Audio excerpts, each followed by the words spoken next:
आप देख रहे हैं आईना सच का, सच तो यही है।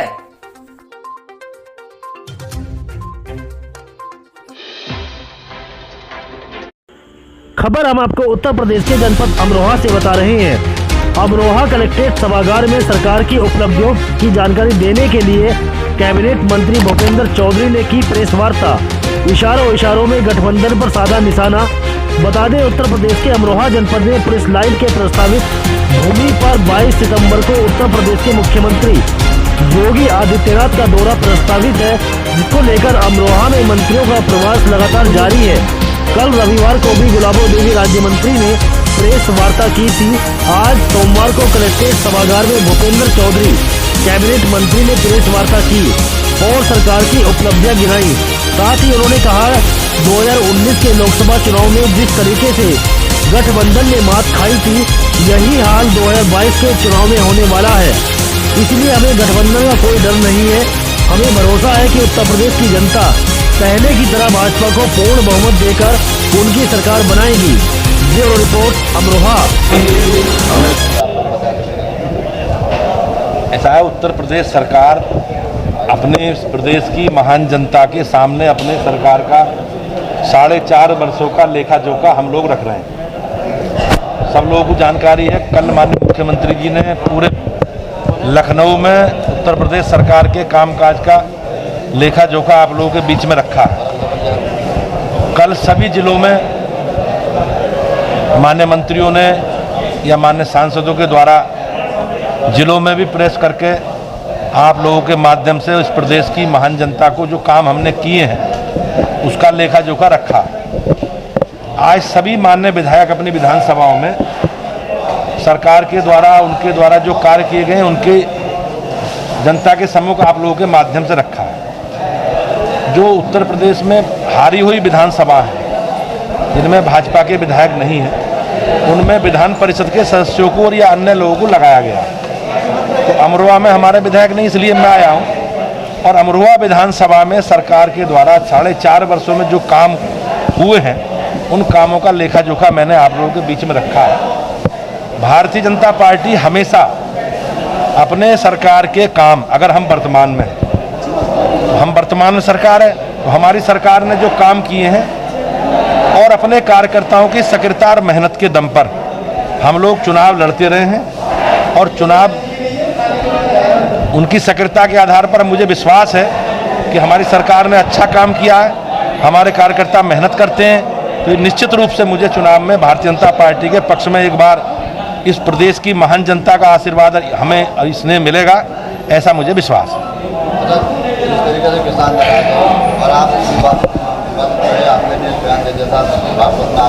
अगर दिखाओगे, पूरा दिखाओगे, बोलूं मैं क्या बोला मैंने बागपत में? मैंने बागपत में किसान संवाद कार्यक्रम में मैं गया था और छपरौली विधानसभा के रमाला गांव में कार्यक्रम था। मैंने वहां के लोगों से कहा, भाई छपरौली की जनता बहुत महान है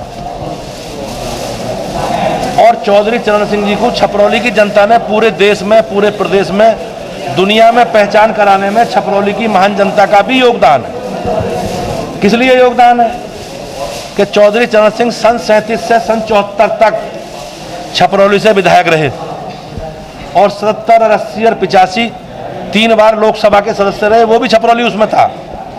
तो उस जनता ने, महान जनता ने 50 साल तक एक व्यक्ति को एक ही विधानसभा ने जिता के भेजा उसे। एक बार तो ऐसा हुआ 85 में कि सारी विधानसभा चौधरी साहब हार गए थे लोकसभा में, केवल छपरौली के कारण ही लोकसभा में पहुंचे थे। तो मैंने उस चर्चा की कि चौधरी साहब हमारे नेता हैं, हम लोग बहुत सम्मान करते हैं उनका, लेकिन छपरौली की जनता, महान जनता ने चौधरी चरण सिंह को चौधरी चरण सिंह और पूरे देश में और दुनिया में परिचय कराने का काम करा।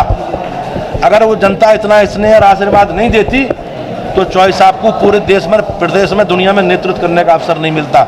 ये शब्द मैंने बोले हैं। आज भी चौधरी साहब के प्रति, चौधरी चरण सिंह जी के प्रति हमारे सबके मन में, भाजपा के एक एक कार्यकर्ता के मन में आदर सम्मान है। लोग कोट तोड़ मरोड़ का कुछ बयान छपा के चलाते हो विषय है और अपने राजनीतिक एजेंडे हैं सब, और राजनीतिक एजेंडे चलाकर लोग अपनी राजनीतिक साधना चाहते हैं। इसमें कोई सच्चाई नहीं। अच्छा, एक बात यह है कि कितनी सीटों पे आप मान के चल रहे हैं कि कितनी सीटें आपको इस बार मिलने वाली 2022 ऐसा भारतीय जनता पार्टी, मैंने कहा नहीं, अपने नेतृत्व के कामों के आधार पर और अपने कार्यकर्ता की सक्रियता के आधार पर हम लोग अधिकांश सीटें जीतने जा रहे हैं। जो पिछली बार नहीं जीते थे वो भी लक्ष्य सीट जीतने का है, तो अधिकांश सीटें भाजपा जीतेगी, ऐसा मुझे विश्वास है। और गठबंधन से क्या फर्क पड़ने वाला है समाजवादी पार्टी और राष्ट्रीय? भाई साहब, इससे बड़ा गठबंधन तो हो नहीं सकता। लोकसभा चुनाव में सपा, बसपा, कांग्रेस सारे दल एक जगह लड़े, लोक दल भी उन्हीं के साथ था। तो उत्तर प्रदेश की 80 लोकसभा सीटों में से 10 बसपा जीत पाई, 5 सपा जीत पाई और 1 कांग्रेस जीत पाई। 64 सीटें बीजेपी जीती। तो 80% स्ट्राइक रेट के साथ भाजपा लोकसभा में जीती, 80% ही विधानसभा में जीती 2017 में। तो मुझे विश्वास है कि हम लोग पूरी मेहनत के आधार पर और कार्यकर्ता की सक्रियता और सरकार के काम के आधार पर जनता के बीच में जाएंगे और उनका आशीर्वाद हमें मिलेगा।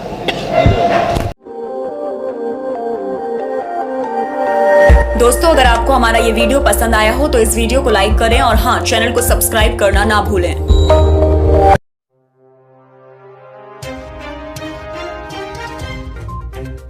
आप देख रहे हैं आईना सच का, सच तो यही है।